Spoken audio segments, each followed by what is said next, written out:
On va au musée. En juin, Paul et moi, on a été voir une exposition parce qu'il y avait une artiste que j'adore qui était exposée. C'était au musée du Luxembourg et ça s'appelait Pionnière. Aujourd'hui, on va au musée du Luxembourg parce qu'il y a une exposition.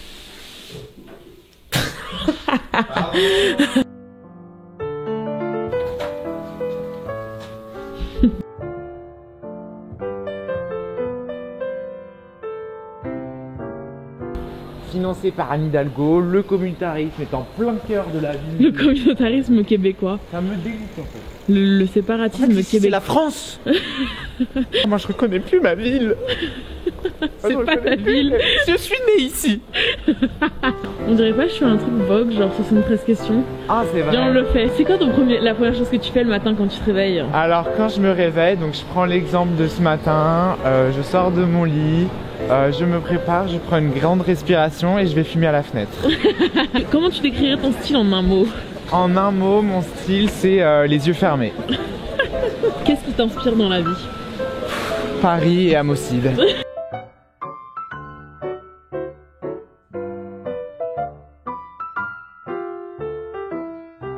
Là, on est sur les lieux de tournage d'Emily in Paris. J'ai jamais regardé ne serait-ce que 5 minutes. J'ai jamais cliqué sur le bouton. Moi, j'ai tout regardé. D'accord. Ouais, alors c'est mes aveux quoi, y'a quoi?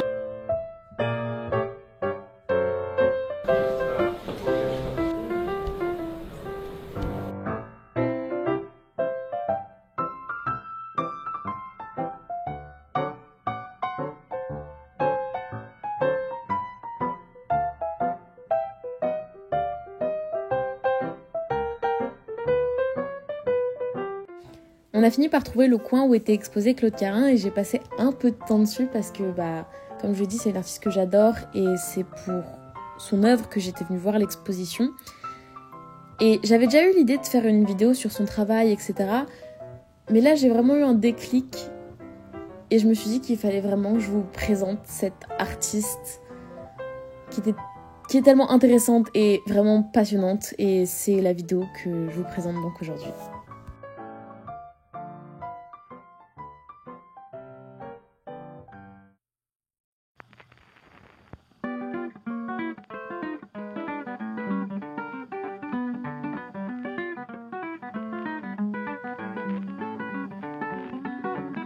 « 1894, c'est la fin du siècle. À Paris, de nombreux lieux, cafés, bars, restaurants, fréquentés et tenus par des lesbiennes voient le jour, et les salons lesbiens voient se côtoyer artistes, autrices, actrices, comédiennes, danseuses de cabaret, etc.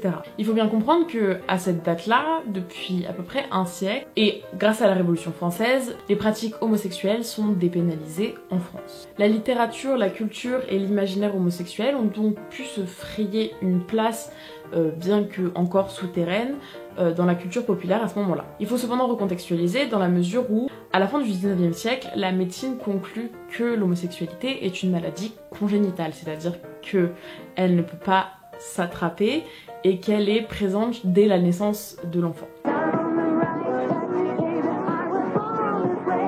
Cependant, à la même époque, de nombreux artistes font appel à un imaginaire homosexuel dans leurs œuvres pour symboliser une forme de décadence, une déviance des normes bourgeoises de la sexualité et font ainsi de l'homosexualité une esthétique artistique. Dans la préface du Troisième sexe, écrit par Willy, Louis Estève, à cette époque-là, affirme que cette esthétique se construit sur l'idée d'un abandon d'un altruisme originel, celui de se reproduire, au profit d'un narcissisme. C'est-à-dire que l'individu homosexuel ne parvient pas ou refuse de comprendre les limites entre moi et l'autre, de comprendre l'altérité. Et par narcissisme et amour de soi, il cherche à se retrouver dans l'autre et à faire de l'autre une extension de soi, un miroir de soi-même. Il suffit de s'intéresser à la manière dont Baudelaire voue une passion un peu étrange aux lesbiennes pour comprendre qu'à cette époque, c'est donc quelque chose qui s'insère parfaitement dans l'esthétique du mal du siècle, de la ruine morale, etc.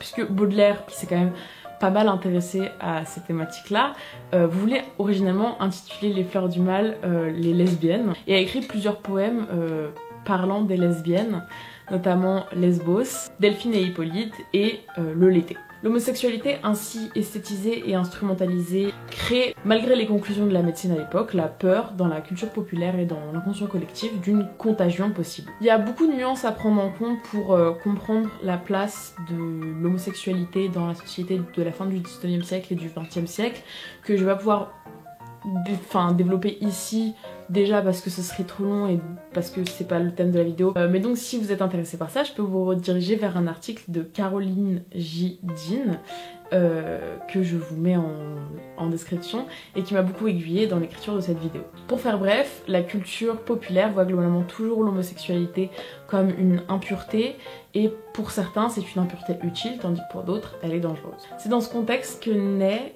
et grandit Lucie Schwab, qui prendra par la suite le pseudonyme androgyne de Claude Cahun et qui deviendra une écrivaine, photographe, autoportraitiste, surréaliste et puis résistante, et ce toujours guidée par l'expérience de son lesbianisme, et pourtant qui, alors qu'elle était relativement connue de son vivant, a été complètement oubliée après sa mort. Comme le précise Caroline J. Dean dans son article, le lesbianisme de Claude Cahun a souvent été associé à quelque chose d'enfermant et par conséquent il a longtemps été volontairement omis des analyses de ses œuvres, etc. Or, au contraire, en analysant son travail à la lumière de son expérience lesbienne, on se rend compte que c'est tout à fait cohérent de l'inclure et même nécessaire pour comprendre certains aspects de son œuvre. Aujourd'hui, on parle donc de Claude Cahun, de sa théâtralité, de son grand amour Marcel Mort et de sa réinvention permanente et avant-gardiste du corps, du désir, du sexe et de l'identité. Si on s'intéresse un peu avant toute chose à sa vie, on découvre que Claude Cahun naît sous le nom de Lucie Schwab à Nantes le 25 octobre 1894, dans une famille riche qui est déjà très présente sur la scène littéraire, puisque par exemple son grand-père a été au Collège Royal en même temps que Flaubert, il possède un journal régional qui s'appelle Le Phare de la Loire, que son oncle est un écrivain célèbre, etc. Alors qu'elle a que 4 ans, Marie-Antoinette, la mère de Lucie, fait des crises de démence et est internée, et elle y restera malheureusement jusqu'à sa mort en 1907, ce qui laisse Lucie seule avec son père et sa grand-mère, dans un environnement qui est marqué par la tension, notamment entre Lucie et son père, celui-là ne la comprend pas. Lucie est juive et donc pendant l'affaire Dreyfus, elle est envoyée en Angleterre par son père pour éviter l'antisémitisme.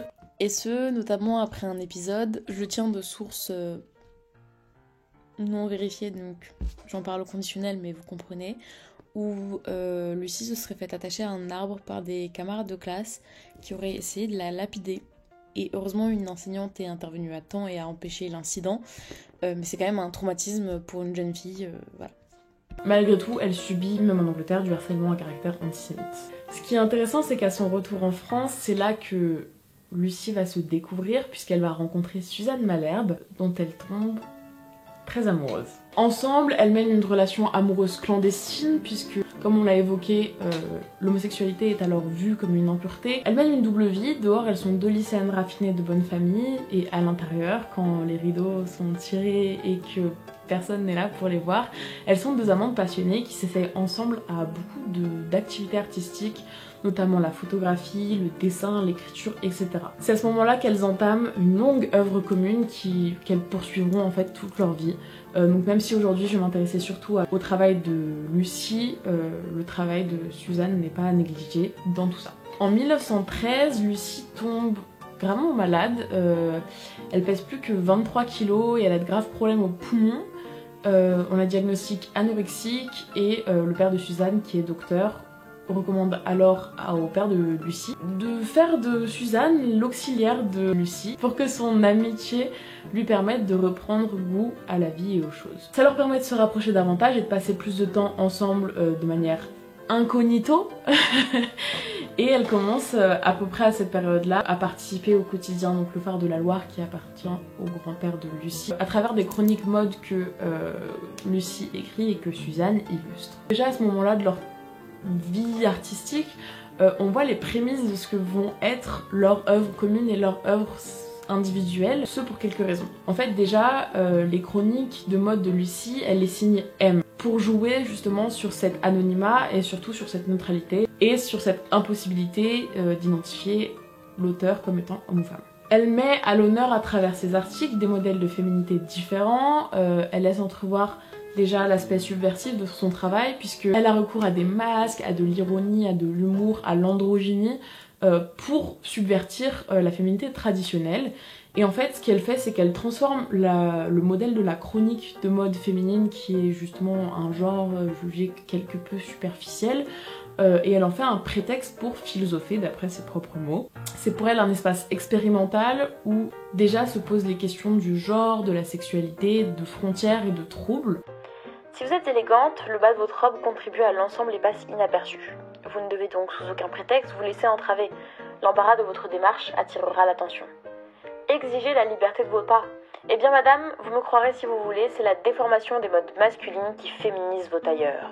Ce qui va vraiment sceller la relation entre Lucie et Suzanne, c'est qu'en 1917, le père de Lucie, il est veuf depuis 10 ans. À ce moment-là, il décide de se remarier avec nulle autre que Marie-Eugénie Rondet, qui est la mère de Suzanne. Voilà, bravo les lesbiennes. Elles peuvent dès à présent passer tout leur temps ensemble sans éveiller aucun soupçon, déjà sur le fait qu'elles vivent ensemble. They're sisters! Elles emménagent donc ensemble et transforment leur appartement au 4e étage de l'immeuble du Phare de la Loire en véritable atelier artistique. Ce qui leur permet en 1919 de publier ensemble leur premier ouvrage commun Vue et Vision. C'est à ce moment-là qu'elles commencent à utiliser les pseudonymes androgynes de Claude Cahun et de Marcel Moore, je sais pas, jouant donc volontairement sur la neutralité des deux prénoms. En fait, dans cet ouvrage, on trouve des poèmes de Claude Cahun qui sont illustrés par des dessins de Marcel Moore, et ce qui est intéressant, c'est que l'espace de la page qui leur est dédié est égal. Il y a donc une volonté de marquer cette égalité dans leur œuvre et pas de hiérarchiser justement entre l'écriture, le dessin, etc. C'est un partage de l'espace de la page que je trouve assez sympa à relever. En 1920, elle redonne vie à des mythes, des personnages historiques, bibliques, etc. qui dédoublés livrent leur version de l'histoire dans un ouvrage intitulé Héroïne. La Belle de La Belle et la Bête n'aime pas les princes trop parfaits et elle préfère les monstres. Certaines assument leur masochisme, d'autres leurs désirs immoraux. Elles sont rebelles, décomplexées, et Salomé, le personnage réinterprété, elle assume le fait de ne pas être attirée par les hommes, confessant donc implicitement son homosexualité. Il faut savoir que pour Claude Cahun et Marcel Moore, les années de l'entre-deux-guerres sont une période florissante. Déjà parce que les années 20 sont une période de transformation de la société et de regain de liberté après la Première Guerre mondiale. Cependant, il faut quand même nuancer un peu ce qu'on a dit pendant longtemps, ou le cliché qui voudrait que le fait que les femmes aient été à l'usine pendant la guerre ait modifié durablement leur rôle dans la société, parce qu'on se rend compte que ces bouleversements genrés durant la guerre ont été plus provisoires qu'autre chose. On peut notamment citer le fait que dès le 13 novembre 1918, la circulaire Loucher invite les ouvrières des usines de guerre de l'État à rentrer au foyer, et dans les mois qui vont suivre, des centaines de milliers de femmes vont être licenciées. D'autant que dans la culture populaire, une forte poussée conservatrice va, par nostalgie de l'époque d'avant-guerre, va tenter de rétablir et de glorifier les statuts d'avant-guerre, qui est d'ailleurs désormais appelée la Belle Époque. Ce paradoxe entre libéralisation, indépendance et émancipation, et en même temps poussée conservatrice, on peut le noter notamment avec le roman de Victor Marguerite, paru en 1922, qui s'appelle La Garçonne. Il met en scène sa protagoniste, Monique L'Herbier, qui, après avoir découvert l'infidélité de son fiancé, rompt avec le milieu bourgeois et prend son indépendance financière. Elle prend des amants, des amantes, elle s'essaye aux drogues, et finalement, la morale de l'histoire est qu'elle trouve un mari et la stabilité et l'amour auprès d'un professeur de philosophie qui est partisan de l'égalité des sexes.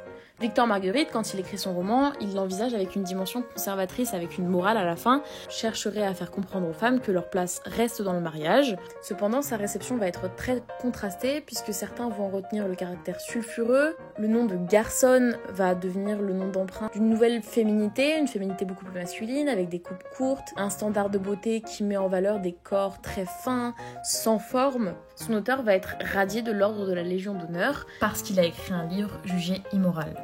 C'est dans ce contexte de libéralisation scandaleuse que Marcel Moore et Claude Cahun vont se faire connaître. Elles vont pouvoir expérimenter avec la féminité, puisque c'est aussi un thème qui intéresse beaucoup à ce moment-là, et s'inscrire dans une mouvance qui va les rapprocher des surréalistes. Elles se rapprochent toutes deux du groupe des surréalistes. En 1936, elle expose à la première exposition surréaliste d'objets, et à Londres, à l'International Surrealist Exhibition. Mais elles sont tout de même relativement marginalisées du groupe des surréalistes en raison de leur homosexualité qui pour les surréalistes reste perçue comme une impureté et une forme de déviance. Selon eux, il faudrait purger l'homosexualité de la norme bourgeoise plutôt que de se résoudre à l'homosexualité. Mona Chollet, elle est d'accord. En juillet 1937, Claude Cahun et Marcel Mort décident donc de s'isoler un peu. Ça, je l'ai appris après l'avoir écrit, mais en fait, c'est aussi beaucoup pour éviter et s'éloigner de la montée du nazisme qui prend part en Europe. Et achètent une ferme, très cottagecore. Voilà, l'ambiance est là, elles se sont dites quoi. Les poulets et les cochons. À Jersey, en Angleterre, et elle s'y installe en mai 1938. Tout ne se passe pas comme prévu dans leur petite idylle cottagecore, puisque il y a un truc qui se passe, je sais pas si vous connaissez, ça s'appelle la Seconde Guerre mondiale, et Jersey est occupée entre 1940 et 1945. Elles participent à la résistance toutes les deux en partageant des tracts signés le soldat sans nom, qui sont à destination des soldats de la Wehrmacht pour les convaincre de déserter. Elles le font notamment beaucoup pendant les cérémonies funéraires. C'est pas le moment où les suspicions sont les plus fortes. Et aussi, le cimetière qui est utilisé par les Allemands se trouve juste à côté de leur maison. Elles restent assez longtemps sans se faire prendre et elles sont identifiées que assez tard. Il y a un premier interrogatoire en 1943 et puis après elles sont arrêtées en 1944 et condamnées à mort le 16 novembre 1944 par la Gestapo. Heureusement, on n'est pas dans une histoire traditionnelle de bury your gays puisque leur peine est commuée en 1945 à la Libération. Mais malheureusement, sa maison et ses œuvres ont été saccagées par les Allemands pendant sa captivité, ce qui fait qu'elle a perdu un grand nombre de ses photographies, de ses dessins, de ses écrits, etc. Donc il en reste au final très peu de tout ce qu'elle a pu faire. Finalement, affectée par les années de guerre, la santé de Claude Cahun se dégrade de plus en plus. Vers 1953, elle essaye de renouer avec les surréalistes en se rendant à Paris, mais cet appel reste relativement sans réponse. Elle rentre finalement à Jersey pour y mourir quelques mois plus tard, le 8 décembre 1954. Faire sa biographie, bon, c'est divertissant certes, mais c'est aussi intéressant parce qu'il y a beaucoup de choses qui ont contribué à la manière dont on se souvient de son œuvre, notamment sa destruction, etc. Mais aussi sa création, puisque le contexte historique et social joue beaucoup en fait dans ce qu'elle a pu produire, ce qu'elle a pu réaliser et comment elle a décidé de le faire. Donc c'est pour ça que j'ai tenu à faire ça avant aussi, pour pouvoir illustrer certains points par la suite. Si on s'intéresse à son œuvre, ce qui est super intéressant, c'est qu'il y a des thèmes extrêmement récurrents et des symboles très très récurrents aussi, qu'il s'agisse de ses autoportraits, de ses écrits, de ses photographies, etc. Tout d'abord, le double de soi, c'est une thématique qui est extrêmement présente dans l'œuvre de Claude Cahun. J'ai cherché et j'ai réfléchi longtemps à comment analyser ça, et c'est d'ailleurs comme ça que je suis tombée sur l'article de Caroline J. Jean, qui s'appelle Le double de Claude Cahun. Parce que autant les autres aspects récurrents de son travail, je pouvais les comprendre et les analyser, autant là il m'a fallu un peu de contexte historique et de compréhension pour comprendre pourquoi ce sujet dédoublé était si important. En fait, on peut facilement se dire que dans ce dédoublement, Claude Cahun reprend l'imaginaire de l'homosexuel narcissique comme décrit précédemment et le subvertit. Elle prend le contre-pied de cette image de culture populaire qui veut que l'homosexuel narcissique se tourne vers quelqu'un qui lui ressemble ou vers son reflet dans le miroir pour flatter son propre ego. Elle transforme cette image pour en faire un outil tout autre. La première piste, c'est celle de Caroline J. Jean dans son article, c'est celle de la fétichisation d'elle-même. C'est une fétichisation parodique qui lui évite une fétichisation extérieure, donc de la part du spectateur. Encore une fois, Caroline J. Jean en parle beaucoup mieux que moi, et si vous êtes intéressé par ça, je vous invite à aller jeter un coup d'œil à son article, même s'il est en anglais et qu'il est un peu compliqué à comprendre. Finalement, moi, la piste que j'ai trouvée la plus intéressante, c'est la célébration d'un idéal de mouvement du corps et de mutabilité, dans la mesure où son œuvre cherche de toute façon, dans tous les cas, à déstabiliser l'idéal d'un corps fixe et permanent et perméable. Elle titille en fait la sensibilité de son public à ce niveau-là, puisque en cherchant à subvertir cet idéal du corps fixe, et en faisant un corps qui peut se muter, se démultiplier, etc. Ces frontières ne sont pas taillées dans le marbre, ce qui, pour l'inconscient collectif, rappelons-le, est synonyme de la possibilité de contagion, de vice comme l'homosexualité. Donc c'est dans cette critique de l'idéal du corps que Claude Cahun va aussi travailler, puisque le corps c'est vraiment un aspect central et vraiment le centre névralgique de son travail. Et on va commencer par le visage, puisque le visage est souvent ce qui est mis en avant dans le travail de Claude Cahun, puisque c'est souvent des autoportraits, donc forcément vous vous doutez bien que c'est ce qui en ressort. Mais ce qui est intéressant, c'est que Cahun, dans ses portraits, a recours à l'androgynie et à la neutralité. Elle se rase volontiers les sourcils et les cheveux, elle se rend monstrueuse ou pas, elle se maquille, elle se déforme. Et cette œuvre de mise à nu du visage provient de la volonté de démasquer l'imposture qu'est pour Claude Cahun le féminin et le masculin. En effet, si l'on en croit de nombreuses théoriciennes lesbiennes comme Monique Wittig, qui n'était pas là à l'époque pour en parler, mais je vais quand même utiliser ça comme une grille de lecture parce que c'est quand même pertinent, je pense. Et qu'on a les conceptions modernes des sexes hommes et femmes, les lesbiennes sont dans une position ambiguë. Elles, mieux que quiconque, comprennent le caractère arbitraire du féminin et du masculin. Wittig en dit même que les lesbiennes ne sont pas des femmes, c'est-à-dire que, selon ces théories, les lesbiennes sont exclues d'un processus de construction du genre et l'identité féminine, puisque celle-ci se ferait en fonction du désir masculin et de l'idéal d'être une bonne femme, une bonne mère, une bonne mariée. Et les lesbiennes seraient donc exclues de ce processus. Leur absence d'attirance pour les hommes ne leur permet pas de s'inscrire dans cette démarche de construction de l'identité de femme dans la société. Et donc elles se construisent pas comme femmes au même titre que les femmes hétérosexuelles. Par conséquent, elles occupent une place d'observateurs marginalisés et donc elles sont aux premières loges pour observer l'imposture que sont le féminin et le masculin. L'androgynie du visage sert aussi à troubler le spectateur en le forçant à quitter son habitude de catégoriser en fonction de sa perception. C'est-à-dire que le spectateur ordinaire, devant une photographie ou un tableau, tout à fait inconsciemment d'ailleurs, va adopter une attitude en fonction de s'il perçoit une femme ou un homme. S'il s'agit d'une femme, il va par exemple se demander si elle est suffisamment désirable, et si elle l'est, il va la fétichiser. Si elle ne l'est pas, il va la regarder avec mépris, et si c'est un homme, il peut évaluer sa virilité et en tirer une attitude de respect, etc. Enfin bref, vous comprenez. Là, en interdisant le spectateur de tirer de telles conclusions, elle le trouble et elle soutient son regard comme pour le provoquer. Ce qui est intéressant, c'est qu'au-delà du visage, il y a la tête qui va avec. Et dans beaucoup de ses œuvres, Claude Cahun représente la tête comme décapitée ou détachée du reste du corps. Notamment dans sa réinterprétation de Salomé, où il y a une tête en carton-plâtre qui est détachée de tout corps. Dans ses collages, souvent, il y a des têtes flottantes, et on a une série d'autoportraits où la tête est dans un bocal, donc comme privée du reste du corps. D'après Licia Hamac dans Le détournement du mythe de Salomé chez Claude Cahun, on peut là y voir une réinterprétation du mythe de Méduse. C'est un peu compliqué à comprendre, donc je vous invite encore une fois à vous rediriger vers l'article qui est cité, qui est aussi dans la description, si ça vous intéresse. Finalement, dans l'œuvre de Claude Cahun, ce qu'on retrouve particulièrement, ce sont les masques.